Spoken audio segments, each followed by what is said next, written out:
Next game up, we got Black Stallions and KDW. Black Stallions coming off of a loss to Carver. They're 0-7. KDW coming off of a forfeit loss. They're 3-4. Black Stallions was the number 3 seed last year, and it's not looking good at all. They lost to Carver last week. A chuckless Carver. Several players wasn't there. They lost. Coach Pams was playing, and KDW is coming off of a big forfeit loss to put them at 3-4. And I would say this is a big game for KDW. Black Stallions already know they're eliminated from the playoffs, but they want to spoil it for somebody else. I always say, in a game of football, misery loves company. So if I can make it bad for you, then you can join me not making the playoffs. That's what I want to do. That's what's going to motivate me to play. And I think that's what Black Stallions should be trying to do. Yeah, I mean, that's all they can strive for at this point, because their season is pretty much over in terms of anything that they can accomplish besides pulling a team down with them. So I feel like this is a game where they can pick up a win and actually surprise one of these teams that don't expect them to lose. Don't expect to lose to them. And KDW needs this game. They trying to get into the playoffs. You know, they've been battling with Bolsoff for that last spot. They need this game. We're going to have to see what happens. It's going to start off with KDW. You know, Brian and Bruce has been on a nice streak. They've been connecting. But I think that sometimes Brian tries to force the ball to Bruce. I'm sorry. Bruce tries to force the ball to Brian sometimes to try to, I don't know if it's to get his numbers up. I don't think because it's his only receiver. What is it? They trying to get his numbers, or that's the only receiver you really got to go to? I mean, I guess I feel maybe it's both. Maybe not to say that that's the only receiver, but to say that whatever's working, you keep going to it. And I feel like there's no team in this league so far that's played KDW that was able to lock up on Brian. So I feel like if they can't stop him, why not keep going to him? But everybody knows you got to watch football. We analyze the game. Make Bruce beat you short. Play him deep. He's a home run hitter. He's a bug quarterback. They love the home run. They love the big play. And that's what he's going to go for. But the problem is he's been connected on it. So you can't get mad at him. Yep. He's going to go hit deep to Brian. It was a good throw. Brian is going to drop the ball to turn the ball over to give Black Stallions the ball back. But Black Stallions get stopped, not able to show anything, gives the ball back to KDW. Then Bruce is going to get sacked here by Rivera. Great play by Rivera to get Bruce. Bruce is not mobile. Doesn't see him coming, gets sacked. I mean, that's one thing you could say about this Black Stallions team. They have some decent rushers that's able to attack the quarterback. Bruce is not mobile, like you just said. So all it leads to is locking up the receivers long enough for Rivera to get a sack, and that's what happened. Bruce is going to end up throwing the ball deep on the next play to Brian, and they connect on a deep pass here. Great throw by Bruce. He's finding Brian. Why wouldn't we throw to him? I mean, I'm speechless at this point. There's nothing else to say. That's just what's been happening. You know, he's been connecting with Brian, and that's just textbook at this point. What else can you say? The next play, Bruce is going to throw the pass to Angel. The ball's going to get, it's going to get tipped by Dre. So Angel, it will sit Angel. Dre's going to tip it, and then Brian catches the touchdown. Unbelievable that no matter where this kid is, he's going to find the end zone. It was tipped. It was tipped right to Brian to give him 11 touchdowns of the season and get the tie of most touchdowns in the Christian League. 11 touchdown receptions. And who made that touchdown record?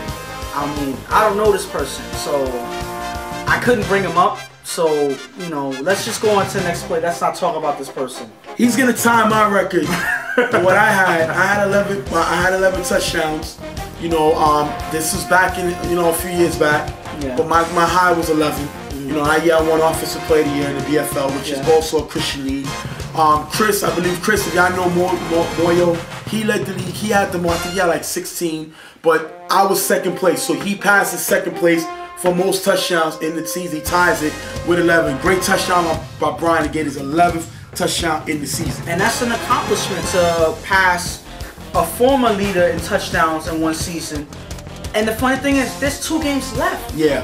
So to make so much in so short amount of time, that's just incredible. That's all you can say, you know? That's an accomplishment in itself. But in the UFL life, meaning in the UFL history, not remember we were so Christian gentlemen. In the Christian football that we've been playing, I was number 2 and Chris was number 1. But in the UFL history, that's never been done. No. 11 touchdowns, that's never been done. I think the most I was like 9. So Brian is standing there by himself with 11 touchdowns with 2 games to go. Black Sounds is going to get the ball back, and Mr. Red Zone is going to drop the pass. Mr. Red Zone drops the pass. And the interception is dropped by Shaq. Shaq has been playing well this year. He's been playing good defense, a lot of good tackles, somewhat sacks, not a lot of picks, but he's been playing well. Shows a big play here he makes. I mean, you don't always have to put the stats on the board to show that you're playing good defense. You're You're able to be there. If you're there in the vicinity of the play and you're making a play, a nice hit here, a broken up play here, that's all that matters. You're doing your job and you're going to be noticed for it. Kaz is going to get a nice run here as the Black Sounds try to move the ball. Then Kaz is going to throw a pass just out of bounds, turn the ball over, and give the ball right back to KDW. Black Sounds not able to move the ball another week in a row. I mean, all you can say at this point is, what can you do to help this team move the ball? I don't know if there's anything that can be done. They don't have a solid quarterback and a definitive quarterback. They had Victor for most of the season, but he hasn't been working with this team well. So at this point, I don't know what they can do because nothing's working. KDW's going to get the ball back there, already up 6-0, and Bruce is going to throw a next pass to Brian, but it's going to be incomplete. The next play, Boba, how you say it? Baba, who's getting mad at me, messing his name up. I'm going to say it right. Baba's going to knock the ball away. The pass to number 88, Baba's going to make the nice knockdown. Great play by Baba. He's been doing it all year. He's playing 100%. He don't care about the record. He's going to make a nice play here. I mean, that's one thing you could say, that that Baba has been trying his best on defense to actually make plays for this team and get the offense another chance to get the ball and do something with it. That's all you can say. He's trying his best. They're not necessarily helping him. Next play, Kaz is going to knock the ball away to stop KDW's drive and give Black Sounds the ball back.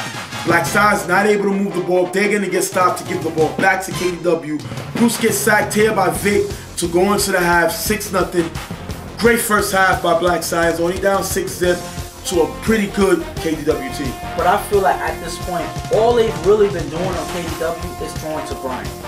You know, they lost Chad for the year. Chad was a good receiver. Yes. They lost him because of the fighting incident. They lost him for the year.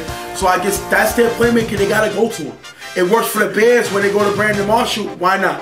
Yeah, but as you can see, if you cannot put up points against the Black Stallions defense at this point, then that shows that you're doing something. They play decent defense. No, I'm not taking anything again away from Black Stallions. My point is, you just said if you can't score, because you're throwing it to the same Black Stallions. Listen to what I'm saying.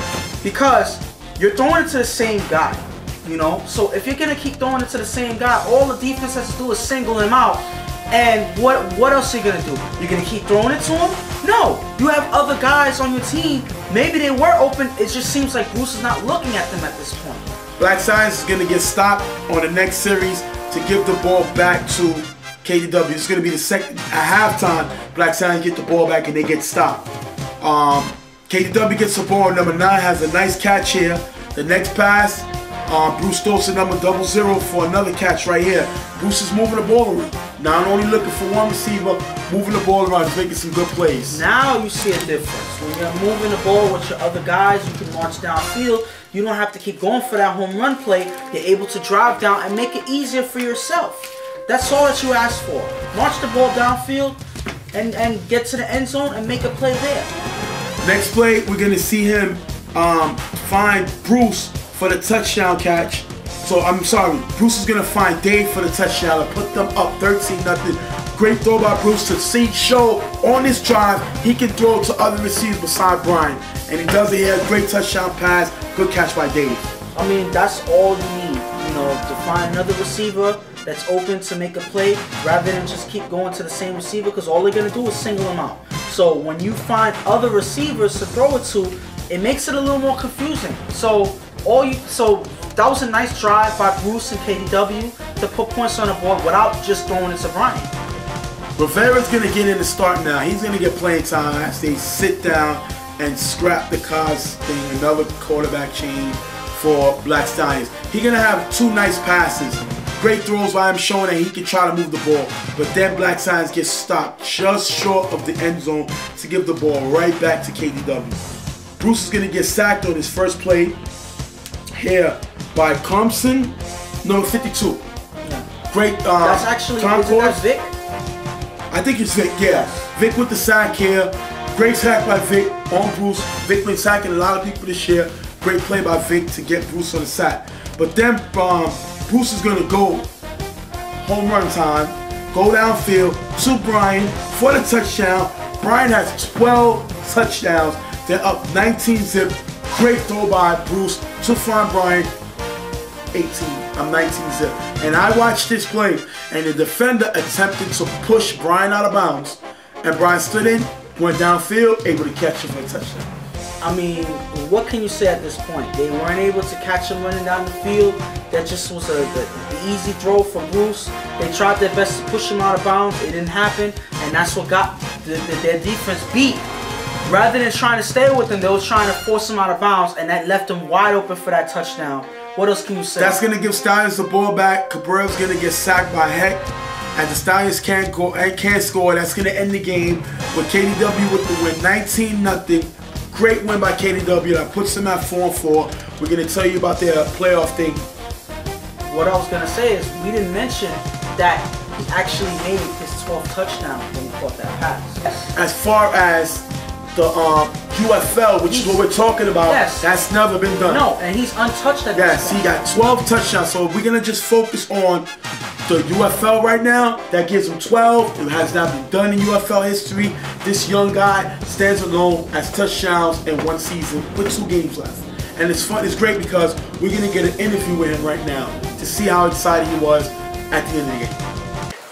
Go ahead. What's going on, y'all? I'm here with Brian, who just caught his 12th touchdown of the year, breaking the record of 11, who was put up by me. He just broke my record. And he still got 2 games left. So you gotta get it, guys. Congratulations. Who made that? I gotta get him. Who signed it? Brian, the question, this is a question. This is a question. And I need to speak to Shaq quick too. Brian, can anybody in this league guard you one-on-one? You know, I don't think it's possible, you know. I think the guys that can guard me is probably on my team, you know. And being that it's impossible for me to play against them, you know, so I doubt it. What's this chemistry you got with your quarterback? Because it seems like when you make that move, when you make that hitch, he already knows to put the ball, and it's been working. What kind of chemistry, like, where did that come from? Well, that's just building, you know. I'm one of the products out of, you know, Bruce's system, you know. He put the ball where I can get it, nobody else, you know, no problem with me coming up with the catch. Now, Shaq told me in the beginning of the season, this was crazy. The beginning of the season, Shaq told me to watch you. He told me to watch you. And Shaq, come here real quick. Like I said, in the beginning of the season, you told me when the first game started, watch this man. Absolutely. How did you know he was going to have a big season? This is my little brother right here. It's in his blood. It's in his genes. This is what we do. It's pretty much, I mean, to me, this is everyday regular. To the league, this is something new. He's talented. What happens now, coming off of a forfeit loss last week because of the incident? What do y'all expect from y'all team for the rest of the season? 2 games left. Win it all. Oh, bounce back. Win it strong. You know, we gonna finish strong. You know, win it all. I think right now, me and Bruce is on an all-time high right now. You know, the chemistry just continue to get better and better. You know, I like to think of us, you know, like Andy Dalton to AJ Green, you know, Romo to Des Bryant, you know. Stafford to, you know, Calvin, you know, we one of those. You know, we just know how to connect. And I'm going to let y'all know one more thing. These 2 made the All-Star team for the West. They'll be there in the West. So we're going to congratulate them on that. Bruce. We got to see Bruce. Bruce may make it as quarterback also. But I'm going to let y'all know now, I'm coaching the East on the All-Star, and he's not catching nothing. We're locking him up. And we coming after Shaq. Just for the record, because I do watch the videos, and y'all give a lot of hype to a lot of other defenses. A lot of bum teams, you know. KDW. We haven't given more than 14 points all season. We just haven't played the best. In the second half, we don't give up nothing. You look at it, second half. Okay, you know what? And I want you to quote me on this. We're going to see because their next game, they got Carver. So we'll see. They're very familiar with me. All right. Get your popcorn ready. So we'll see y'all next week, guys. Great interview. This kid is dangerous. I seen him doing a lot of other leagues.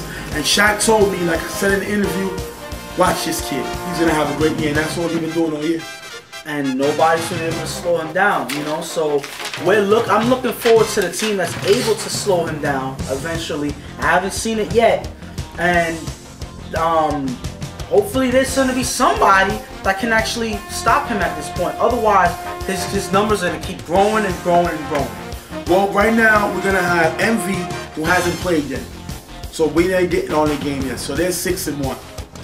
But KDW and replacements are both tied at 4-4. With Bolsar on the outside looking in at 2-6. Now, if the next 2 games both mean something to these teams, because not only is it for playoff position, you know, it's also, they can also try to catch MV for first place. Outside chance that anybody does that. It all depends on the last 2 games of the season. But technically, I'm not even going to say, I'm going to rephrase that. Because at 6-1, with 2 games left, even if they drop their next 3, MV's still going to get the #1 seed. Because they'll end the season. Yes. They'll end the season with 3 losses. So they already locked up the #1. Yeah. So the defending champs lock up the #1 before we even tell you how they did with their game. They lock up #1. So now KDW is battling replacements and Bolsar for that spot. Now, KDW has Carver and Dem Geddes. Replacements have MV and Generals. Bolsar has Black Stallions and Reckless. Now, if Black Stallions wins their next 2 and KDW loses the next 2, Bolsar gets that #3 spot. So right now, replacements look like they're going to lock up the #2, depending on how they finish the season. If they finish, you know, the only way KDW can get the #2 spot, they have to end the year with a better record than replacements. Because replacements already beat them. Yeah. So they got to end the season with a better record. We're going to have to see how that goes down. I mean, it's real exciting. Yes, I mean, that's an interesting division right there. And the whole division is pretty much alive, minus underrated. Right, underrated is eliminated. Yeah, so it's any team can actually take up that #2 spot. So it's very interesting at this point because you don't know what's going to happen in the next 2 weeks. Yes, definitely is. So basically all we're telling you is MV locks up the #1. They're going to lock it up. They're going to get not really a bye, but technically a bye. And underrated is eliminated. So now them 3, you got 3 teams battling for 2 spots. Now it gets interesting, people. Now it gets interesting.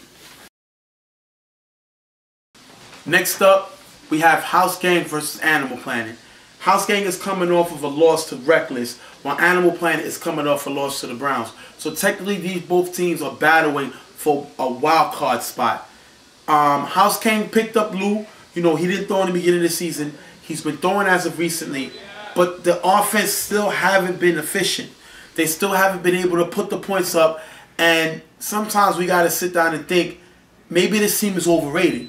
Great defense, but they don't really have any playmakers on offense. So we can't talk House Gang when this team is losing games. I mean, I feel like at the end of the day, their offense is their bad point, their weak point. I feel like they have no structure. They have no direction. I can't necessarily blame it just on the quarterback. I feel like the only playmaker that they have on offense is JP. So I feel like it's hard for them to move forward when they don't have no offense that's going to play well game in and game out. And Herman disappeared. Herman was a guy, the last 2 seasons, you know, people are saying maybe he should hang it up. I don't know if he should use this as motivation. Down the line, hopefully he steps up his game, but he has disappeared for the last 2 seasons. And then you got Animal Planet. You know, they're the talk of the town. They're not a top team, but they're way better than they were last year. They seem like no wins last year. And to turn it around and be as competitive that it has been, you know, losing to Reckless in overtime, beating YMM, You know, this team is showing that they're on the rise. And with this quarterback beat, though, they picked up Spaz and a defensive player of the year, Canada Preacher. This team is the real deal. I mean, they've done a 180 from last year. They picked up the right people. They're moving in the right direction. There's certain games that they actually could have won that they battled with Reckless, like you said. But I feel like there's certain room for improvement, even towards the end of the season. There's better decisions that could be made for their offense. There's a solid defense, but it just needs to lock things up a little bit. But other than that, I feel like they're much of an improvement, and I feel like they can contend with a lot of teams right now. Well, we're gonna have to just see what these teams do in this game, because, like I said, they're battling for a wild card. Well, House Gang is going to start out. They don't have no lose today, so that's going to hurt the team, because an offense that wasn't as explosive and wasn't as feared even takes a step further back without Lou, because Lou's their best weapon on this offense. So they're going to go 4-out on their first possession as Mike Santos gets to start. Pito would come late to the game, so Spaz gets to start. We all know Spaz, who threw for Brick Squad, is definitely a decent backup. He has a nice throw here to Preach, and finds Preach again in the end zone for the touchdown to put them up 6-0. Way to start the drive. I mean, this is a saving grace that they have a quarterback that can throw. Not necessarily the best quarterback in the world, but he gets the job done. He got it here. He was already comfortable with one of his previous players from Brick Squad, so I feel like the vibe is there, and I feel like they were able to march down the field and score quick. We're going to see House Gang get stopped again to give the ball back to Animal Planet. Bito's going to get here now, and he's going to get in the game, and he's going to immediately be sacked by Smoke. And the next play, 2 plays later, Spaz drops the pass in the middle to give him a turnover. Smoke is definitely playing well. He's definitely is an all-star, and he's definitely making the plays necessary for this team to be strong on defense. I mean, he started off strong with a good couple of sacks in the first couple of games. He kind of slowed down in terms of the stat-wise, but he was able to play defense and put pressure on the quarterback enough to strengthen their defense and cause some turnovers. So I feel like he's a key corner of their defense at this point. Once again, we're going to see the problem House Gang been having all season. They're not able to capitalize on the turnover, and they end up turning the ball back over to them. The next play, Bito's going to get sacked again by Smoke. Bito's second time sacked by Smoke in the day. Then he's going to throw a short pass to Spaz. Then Bito shows a little bit of mobility. He runs a few yards, and then the next one he throws in the middle. You see he's moving. He's going to throw a next pass, and Smoke is going to tip the pass, but it's still going to be caught by Spaz in the back for a touchdown to put them up 14-0. The defense cannot hold forever, and if they're not holding, I don't think House Gang got a chance. Yeah, I feel like Animal Planet just scraped by on that drive. They actually was moving down the field, taking what the defense gave them. That last pass, Smoke was there to make the tip. Unfortunately, it wasn't enough to prevent them from scoring. None of the defenders was able to get to the ball before Spaz was able to catch it for a touchdown. House Gang, once again, is not going to be able to move the ball, and they're going to turn it over again. So that's about 3 times they got the ball and they cannot score. Bito's going to get the ball back. He's going to throw a pass that's almost intercepted by Mookie. Now, Mookie's the best lockdown corner in this game. And that's my opinion. I've seen this guy play. I've seen him this season. The best lockdown corner. He's not one that gets a lot of interceptions because of the coverage he plays. But this is a great play by Mookie here. I mean, he's one person that shows with his play that it's hard to throw to his side. He's always there wherever he needs to be. He stays with his receivers. He's always there, and he makes big plays when they count. Bito's going to get a throw next on the next 2 plays with a short gain to Spaz. And then Bito's going to throw an interception to Pig right here. Pig has been the energy in his defense. He's been the main cog in his defense. He's an all-star. He should be up there for comeback player of the year. He should be up there for defense MVP. This guy is coming off of a broken leg. Just not even completely been a year yet. And he's already playing and looking great doing it.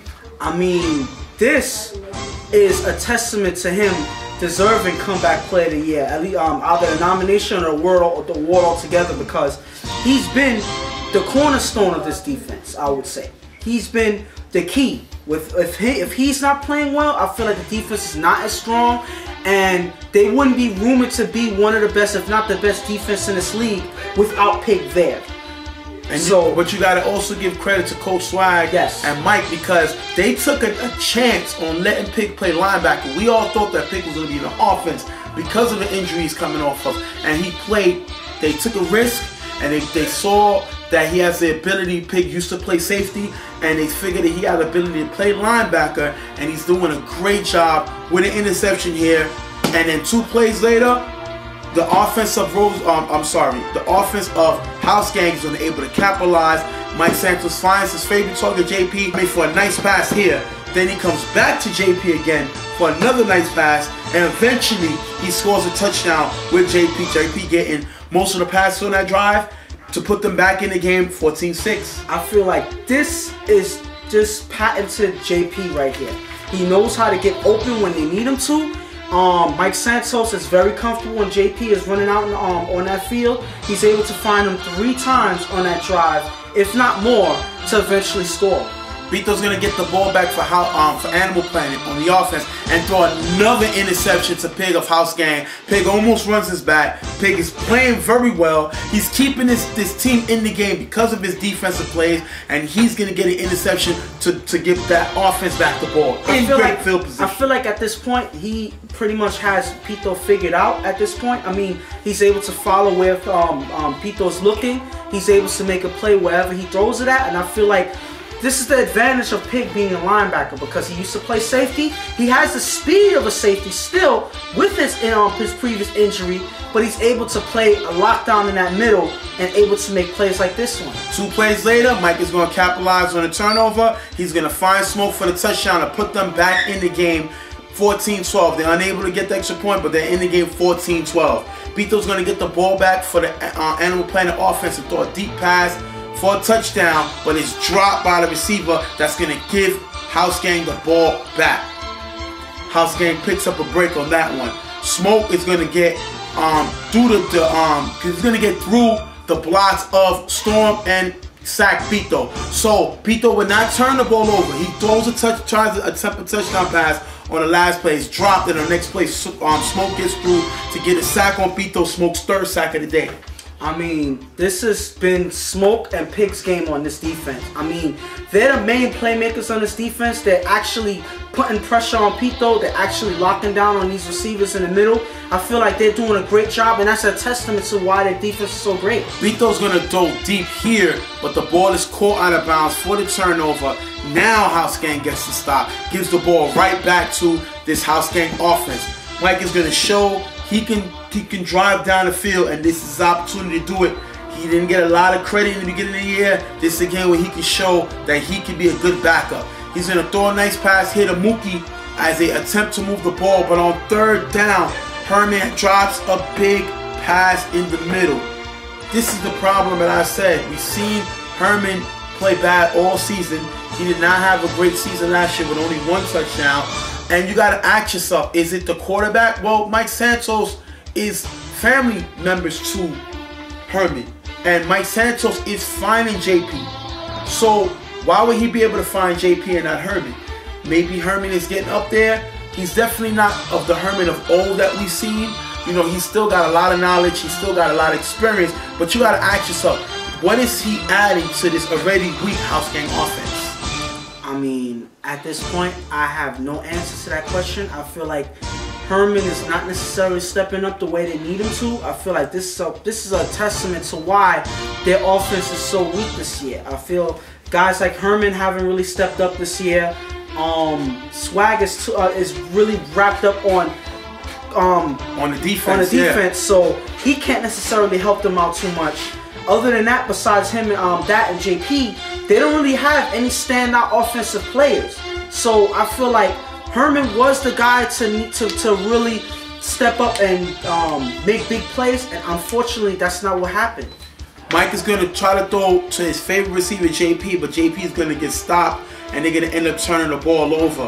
Bito's going to get the ball back, and pretty much they got the game right now. Bito's going to run for a decent game, try to kill that clock. But Animal Planet is going to get stopped. Right now, House Gang is still in it. They're up 14-12. Mike is going to try to throw a short pass to JP.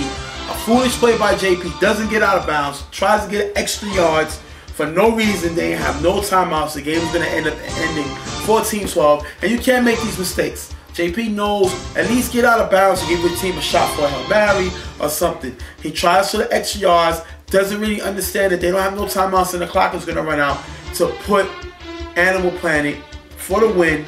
They're going to be 3-5, tied with House Gang at 3-5, and this officially eliminates House Gang for a chance at the wild card. They're not making the playoffs. I mean, this was something that was a long time coming. Their offense struggled throughout the season, and I feel like that was the main reason why they're not going anywhere this season. That offense really pulled them back. To have the great defense that they have and not make the playoffs, that's a punch in the face right there. That must hurt, because I feel like the defense that worked so hard all year deserves something like at least making it to the playoffs, and that's not what they were given this year. And I already know nobody would have wanted to play House Gang in the playoffs because of that lockdown defense. But when you're not having offense to match at least a little, then nobody's really going to fear you. So nobody came in the game fearing House Gang because they knew House Gang can't put up points. On the other side, you got Animal Planet. They got an outside chance to win their wild card. They're number 4 in their division, and they still got a chance. Is it most likely? No, but now they got something to play for. But one thing I can sit down and say, knowing Swagger and knowing his pride, House Gang will be out here, and misery love company. So if they can ruin a chance for another team to make the playoffs, they're going to do it. So I know they're going to fight for these last 2 games to try to hurt somebody else's chance to make the playoffs. And Animal Planet, now they feel they got life. They beat 2 big teams in the House Gang. On that defense, they beat that team and the young YMM team. So this team has a lot to play for. We're going to see how they look this Saturday coming up. Next game up, we're going to have Reckless and the Browns. Reckless is coming off of a win to House Gang, and now they stand at 5-2. And the Browns are coming off of a win to Animal Planet, and now they're 6-1. The Browns are the real deal. Nobody's really talking about them. You know, people talk ILD, Carver. The Browns are really a well-structured team. They have great schemes. They have a guy who I think is the best player in the league in Puka. They have one of the best corners in the league, where I think is Darnell. And they have one of the best quarterbacks in the league, where I think Reggie still has something to show. And they got a great coach who's can control his team as much as Pams and C's on their teams. And then you have Reckless, who have won 5 straight. Just looking to be relevant. Looking to show teams that they can win games too. They're as high as ILD. They're as high as Browns. They're as high as Carver. They're as high as them getters. They feel like they don't get a lot of respect, so they're here to show if they beat the Browns that maybe they can really get the respect as an elite team. I mean, I feel like this is something that they've been fighting for from the beginning of the season. They started off slow, and again, 2 years in a row, they've gotten on a 5-game winning streak to put them ahead, up on top in their division. Right. They're still battling for the first seed, with Browns. With the Browns, so this is a key game for them. Not only do they want to prove that they can beat the Browns, but they're trying to get that number 1 spot as well. So this game means everything to them right now. Well, we're gonna have a big thing because Puka will be throwing. They don't have their starter, which is Reggie, and they didn't have their backup, which is JR. And the biggest player, one of the best this year offensive players, Mimi's not here. Mimi's been carrying this Reckless offense. And I don't know how strong this offense is without him, because other than him and Prodigy, this team doesn't really have an explosive offense. So we're going to have to see how the game goes with that being said. Bug is going to start out throwing a pass to Horse in the middle. But they're not able to move the ball other than that, and they're going to end up turning the ball over to give the ball to the Browns. Puka's going to get the start. And he's going to have a nice run here for a decent game. And on the next play, run again. It looks like Jingo's trying to get this offense comfortable, trying to get Puka comfortable. And the way you get him comfortable is give him the ball in space, and that'll make some people miss. I mean, that's pretty much what Puka does. I mean, he is able to take off at any time, at any given moment. And I feel like him keeping the ball on the ground is one of the Brown styles anyway. So I feel like him doing it at quarterback, it makes it a little bit more tricky because he can take off. You know, he doesn't have to throw it on every play. The only thing is, you keep him running now because it keeps you from throwing a bad pass early, but eventually he'll have to throw as well as run. Well, we're going to see that's going to eventually work because Puka's going to throw a nice pass to Rod for the touchdown as he shakes Prodigy for the touchdown run to put them up 7-0. What did you think about that move?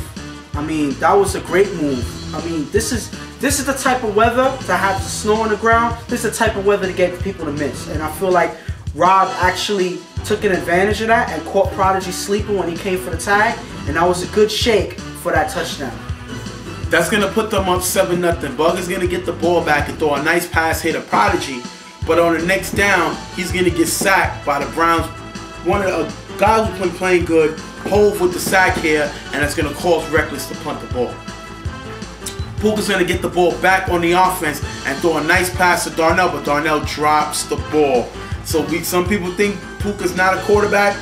Jingo already told me that Puka can make some throws. He throws a nice pass here and it's dropped. The next pass is thrown and it's going to be incomplete to Weeze as this offense don't look as strong as they did in the beginning. But we're going to see Darnell have redemption as Puka goes back to him and finds him for a touchdown and put them up 14-0.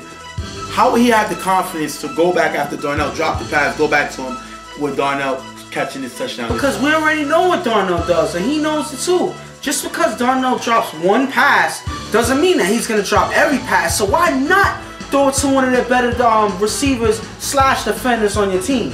He's going to catch it eventually when he needs to. And he catches it here for a touchdown. Well, they're going to put the Browns up 14-0. The Reckless offense is going to get the ball back. And Loso is going to blitz here and get Bug with the sack.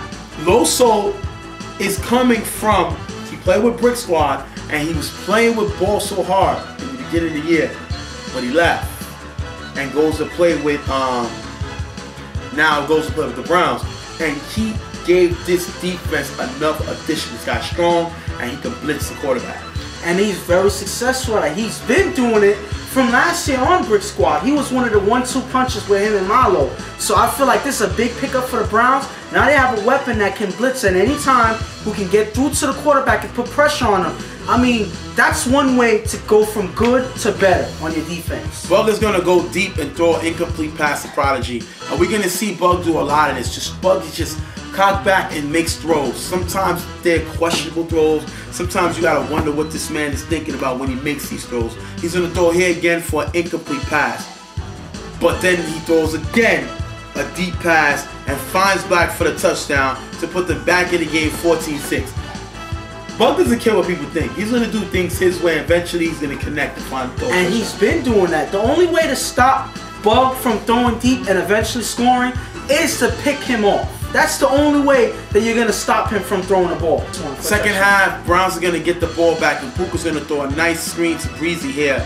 Great throw by Puka to give the ball to Breezy in space. But then he's going to make a mistake finally, and he's going to throw an interception to Sticky in the end zone. Bad pass by Puka. Got to relax and let it come to you. I mean, I feel like he rushed that pass. I feel like he didn't see Sticky following him on that pass, so eventually Sticky was able to take it and surprise him with that interception. That's going to give Reckless a ball back. Loso's going to blitz once again and get the sack on Bug. It seems like this guy is unblockable, and Reckless found all about that today. Excuse me. That's going to give the ball right now. So that was going for the first down after Loso just got the sack. They're going to go for the first down, and right when Sticky's about to make a catch, Darnell breaks it up, turnover on downs. Great play by Darnell. I mean, that's just typical defense by Darnell. He's able to be there whenever it counts to make a great play. That was a key play for Reckless to get the first down and drive down the field. And Darnell is there to stop it right when they need him to for the turnover. That's going to give the Browns back the ball, and I guess Jingo realized he has to get Puka comfortable again, and he has Puka run the ball with a nice game here, and 2 plays later, he's going to throw the touchdown pass to Weeze and put them up 20-6.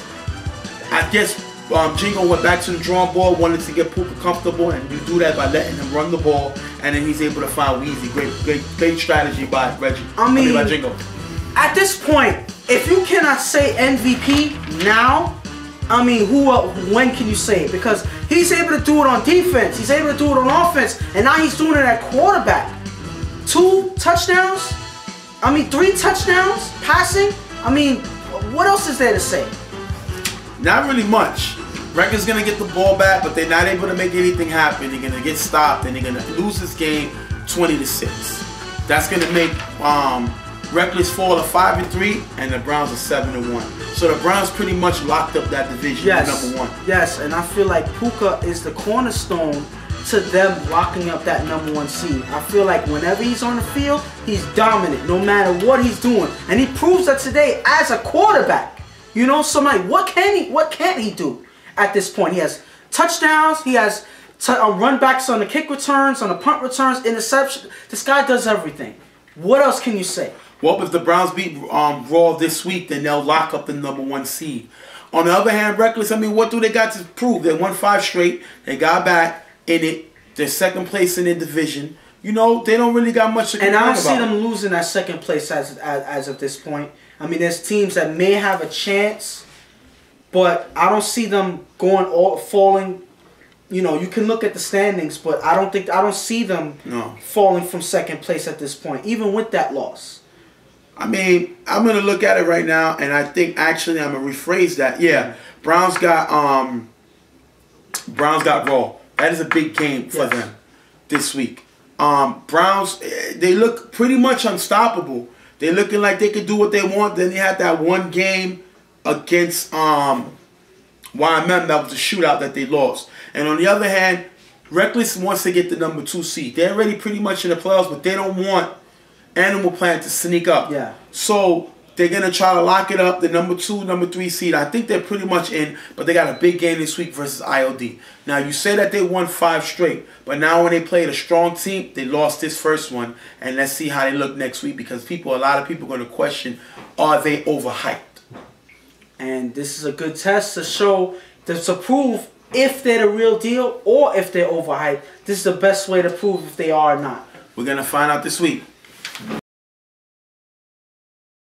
Last game we're going to talk about is MV versus them Getters, the defending champs, who's been playing well. They're 6-1, but they really haven't had Fred. Joey threw last week. They beat YMM, but they didn't look great. It was more to me of YMM making mistakes rather than an MV just beating them. And them Getters is coming off of surprising loss to Raw. The Getters are 5-2 right now. They've been playing well. They have 3 big playmakers, and this team is the truth. Who needs this game more? I feel that this is an important game for both teams at this point. I feel like both teams need this game. One, I mean, not to say that they need it for the playoff spot, because I feel like they both steal the playoff spot already to the, at this point. But I feel like this is a battle for supremacy. This is a battle to say, well, which team is better at this point? Yes. Them Getters want to prove that they can beat the defending champions, and NV wants to show that they're the top dog in their division. We're going to just have to see how we turn out. MV don't have Fred in another week, and Joey gets to start. And Joey starts it off with interception to Megatron. Great play by Megatron. He's been doing it all year. He's an all-star. Great play by Megatron to get the interception here. I feel if it's not Hollywood, it's Megatron. I feel like that's, we've been saying it all year. 1-2 punch. Megatron shows that he's a good defender out there, and he's able to make plays when it counts. He's able to pick up an interception here. Marcus is going to get the start as we don't see Martinez another week throwing. Marcus is going to throw a nice pass here to Henry, but then he's going to get sacked by Sean. And the Getters are going to end up punting. Sean has been the best person on this team this year. He's been consistent, he's been showing, and he's been showing what he can do, and he's going to another All-Star game this year. And I feel like he hasn't slowed down at all from last year. I feel like he's been consistent from last year. He's been a great ball giver. He's pretty much where you look to when you see how to be a good ball giver. I feel Sean is one of the guys that you see, and that's as a great example of that. And V's going to get the ball back, and Joey's going to throw a nice pass here to Nomar. We expected Nomar to have a bigger year because of his brother going down, and he didn't really show us much. We heard a lot of complaining to referees.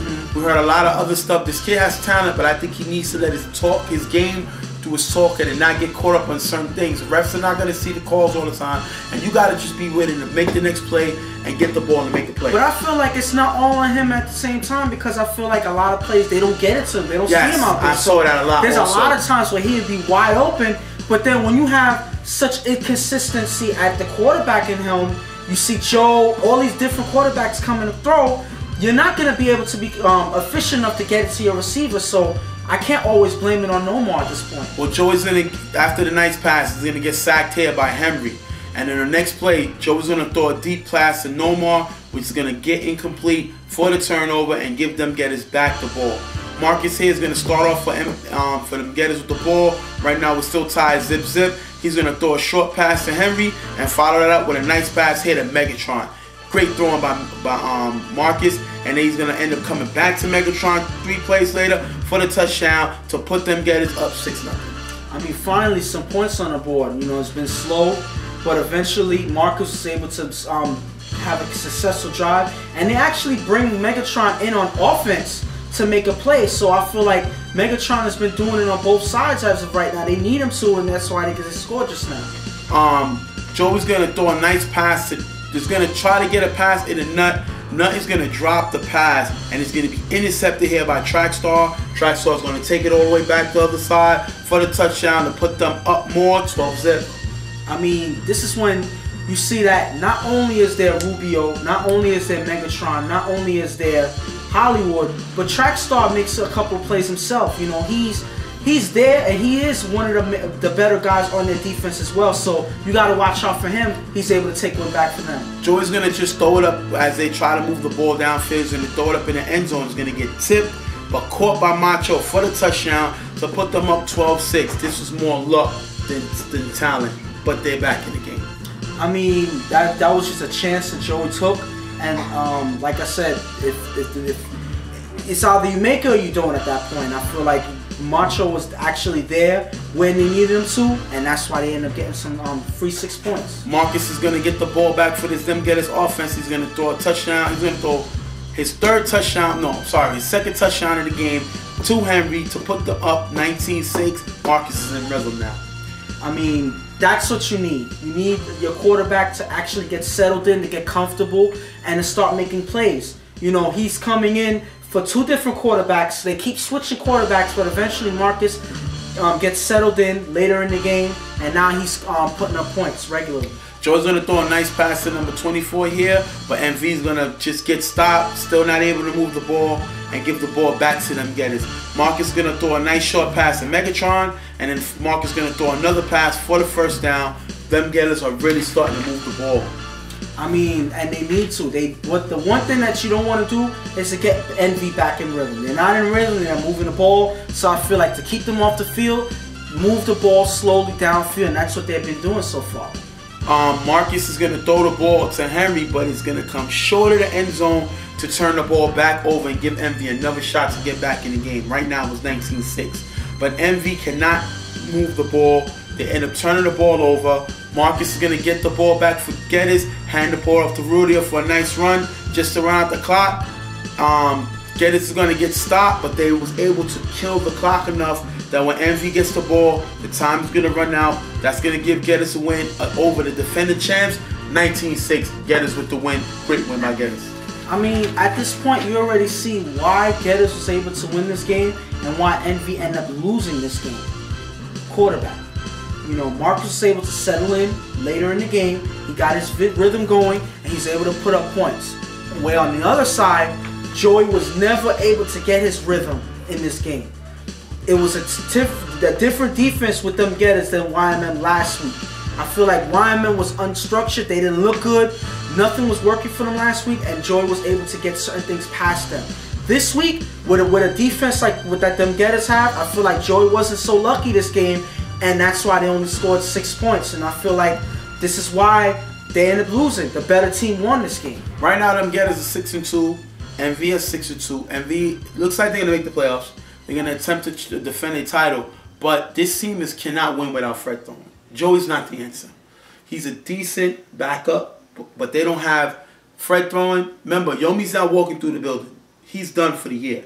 So everything is on Fred. And if this team don't have Fred throwing, they cannot make the playoffs at all. No shape or form. They need to get it together. Orlando needs to show why he got that coaching of the year. And he needs to help this team win a championship. And by doing that, he needs to find out what he's going to do at quarterback. But I feel what he needs to do is, I don't know what it is, swallow his pride or actually, you know, reach out and find out what's going on with Fred, you know, because I'm pretty sure they know, but he has to have Fred ready for the playoffs. But that's my point. Yeah, because they don't win. However you got to do it, a coach is going to make his player comfortable and want to come back and play and win for his team. And I feel like this is where you show how good of a coach you are. You rally your players around you. And I feel like they need Fred. That's the missing piece that they have, that they need to actually repeat this year. And I feel like without him, it's a totally different season. They're not going to go as far. They're going to have to figure it out. They have a big game this week versus replacements. And right now, you know, they pretty much look like they're going to lock up the number one if they beat replacements. If they lose to replacements this week, that'll put them to 6-3 and replacements to 5-4. I mean, and then if the replacements end the season with the same record as MV, replacements could still back that number one seat. And the funny thing is, it's not only just a playoff thing. This is a personal thing because a couple of their players left. Hood and D-Boy left this team and end up starting their own team, taking the replacement's name with them. Yep. So I feel like it's more personal than anything else. I feel like this is a proving ground game to see that, you know what? This is this idea to leave this team. Things weren't working out, and we're going to prove that we can be the better team. That's what they're out here to prove by winning this game. And if they can, that'll hurt NV. So I feel like it's more personal. So they can use Fred as that stepping stone, that way to put them over the top to win this game against replacements, because it's important now. And them Getters is a team to beat. I think that they can win the championship. Nobody's talking about them. I think they can win the championship. I think they can beat Carver. I think they can beat MV. I think they can beat any team in this league when they play their game. If they play as well as they're playing right now, I feel like, yes, they can go as far as they take themselves. Because the only question that I have is the quarterback. It's too wishy-washy. They have 3 decent quarterbacks. Marcus played well today. You have Waku had 2 good games this season. And you had Martinez, who played well during the bulk of the season. So I feel that's the only problem. If you don't have one settled quarterback throughout the playoffs, I feel you're going to have problems. So I feel like that's the only problem that they have. If they can fix that, I feel like the sky's the limit for them. Well, this is the week as teams battle for position. They're trying to get themselves cemented for the last week of the season. They can maybe chill and get ready for the playoffs. We're going to have to see what happens. Hopefully, y'all like the All-Star game, you know, in the beginning of the video. You know, we try to show y'all some of the players that we know definitely in. That's not the end of it. We got a lot of other players that should get in. But those just a little teaser to show you, give you an idea of the All-Star game. We got humiliated last year, as you saw in the video. We will not get humiliated this year. I take this game seriously. I take it personal. And as you saw by that film, I got some guys this year. And we're coming out to win that game. So I know the West got Chuck. I know the West probably got Pam's coaching. I'm trying to beat them. I'm taking this game seriously. So either come hard or go home. I know y'all worrying about a championship in the playoffs, and that's fine. But this is my chance to show that the East is better than the West. Well, do you really think the East is better than the West? Okay. So that's to let y'all know. And I'm putting my money where my mouth is, and I'm going to be out there coaching. And you may even see me out there playing, because that's how good the East is, better than the West. And I'm talking to you, MV, them Getters, Carver, replacements. Y'all cannot y'all cannot beat us in the East. Because we got IOD, we got the Browns, we got anybody, we got Reckless, we even got House Gang, we got Animal Planet, we got, when I put all these goons together, we're coming home with the win, just to let y'all know. Well, that's you got to put your money where your mouth is, and I'm waiting to see if that can happen. Like I said, y'all going to see March 1st, the East, 4 o'clock, put it on the Just West. one question. Is my nephew going to be out there again? No, he was humiliated last year. You have to check the video last year to see. We're going to have a little bet that if we win. I may ref that the last game of the season. But if we lose that game, I'll wear a pink shirt with something on it for a championship game. I'll do something like that, because that's how much I have vested in this East team. So if y'all want it, bring it. And we'll see what happens, man. Hopefully y'all like the show. We're going to wrap it up there. We'll see y'all next week. I'm Stephen J. And I'm Ghost. We'll see y'all next week at the field, guys.